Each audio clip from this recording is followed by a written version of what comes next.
This is the thinner one, which you can see is too thin. It doesn't really work.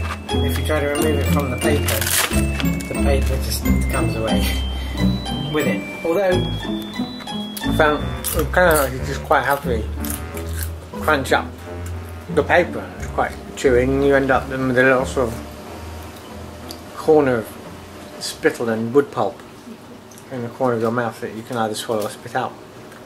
Can't be any worse for you than sunflower seeds, really.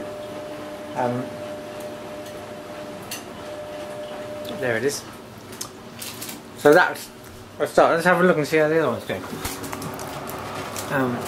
Well, it's darker.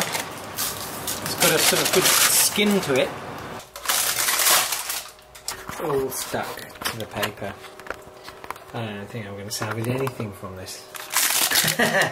None of it. Absolutely none of it. It is melded. It is fused. It and the paper are one. I guess I'll have to change my plans as the song goes. I can pull some of it off. Right. Yum! See, the hilarious thing to me is that carnivores right now be going, oh my god, are you actually going to eat that? Or would you rather eat scrotum? I don't know. Although, to be fair, there's not a huge amount of difference. But look! Look, I've got some off. I'm quite interested to see if I can make this dry out even more. This might, you know, this might have, well, not legs, because that's the whole point. You don't want it to. But there could be something in this. Want some? It's free. And it's got that chewiness. That, I mean, remember, it sticks to your teeth. I think it still needs to dry out some more. But you can feel crispiness building in there. It's still kind of fresh out the oven. There may be something in this. Hi, welcome to part, I don't know, 51 or something. I've been a bit stupid because I've turned the bread maker on, which means it's very loud. Sorry about that.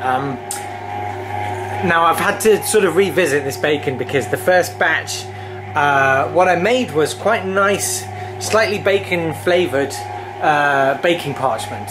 So I've made up another batch, which is more or less ready. I can't really be bothered. The dishwasher's on as well. Sorry about that. And I'm going to try a different sort of final technique. I'm not going to use paper. Instead, I've got a pan in the oven that I've put some oil in. So you know, like you do potatoes, like roast potatoes, where you put them in the hot oil. This really could backfire spectacularly. But let's see what happens. Here's my saucepan of stuff. That's the wrong oven. Here's my nice hot pan, very hot. This may all just erupt now and burst into flames. Let's find out, shall we? Okay, here we go. Wish me luck.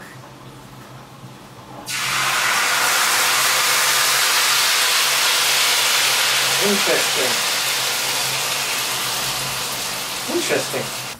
There you go, it's all bubbling away in there already, and so I'm going to stick it in the oven and see what happens. It's not been in there long, maybe 20 minutes, 15-20 minutes. I started with the oven at 200, and then as soon as I put it back in, I turned it down to 160 or so, and I burnt the last batch. But look, this, maybe a little longer, I don't know. Still got a good, because if you do it too much, it totally dehydrates, and then it's just like crisps. Maybe I'm going to leave it at that. Okay, so I changed my mind and I put it back in for another 20 minutes, maybe half an hour, and this is what we have. This is the final result, and it's kind of there. I poured off the excess oil. This stuff, this still bit in the middle is still too jellyish. That's not right, but look at the edge here. If I pull this away, what you've got is this kind of crispy, chewy stuff. It still needs longer, or it needs to dry out or something. I'm going to try it. It's good! Mmm! It's really good! That's the trick of it. You have to get somewhere between it being still wet and being completely dried out and just like a crisp. It's got chewiness, crispiness, nice savoury flavours. Slightly sticks to your teeth, but in a fun way. Like I'm going to have a fun afternoon picking that. God, I'm nice to know. I call this a qualified success. I still need to figure out how to get the evenness, because the edges are done, they're crispy, but the middle is still a bit gelatinous. Maybe I need to dry it out some more. But this is good! Just, you know, just ignore the way it looks. I hope you've enjoyed coming with me on this adventure in vegan bacon. And it's not really like bacon, it's more like crackling. And it's kind of crispy and chewy, and some of it's almost soft and squidgy, only slightly less stomach churning when you actually think that it's the skin of an animal.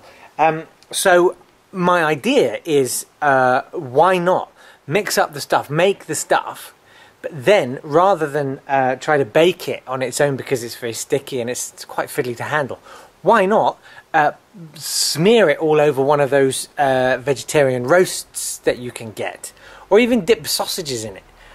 Or like the fake chicken things that you can get, you know, those lumps of chicken, for a sort of cracklingy outside. So that's what I'm going to try, and that may be where this adventure ends. I'm thinking next time I'm going to try and do a Snickers bar. So yeah, wish me luck, and thanks for watching, and tell your friends and hurry back.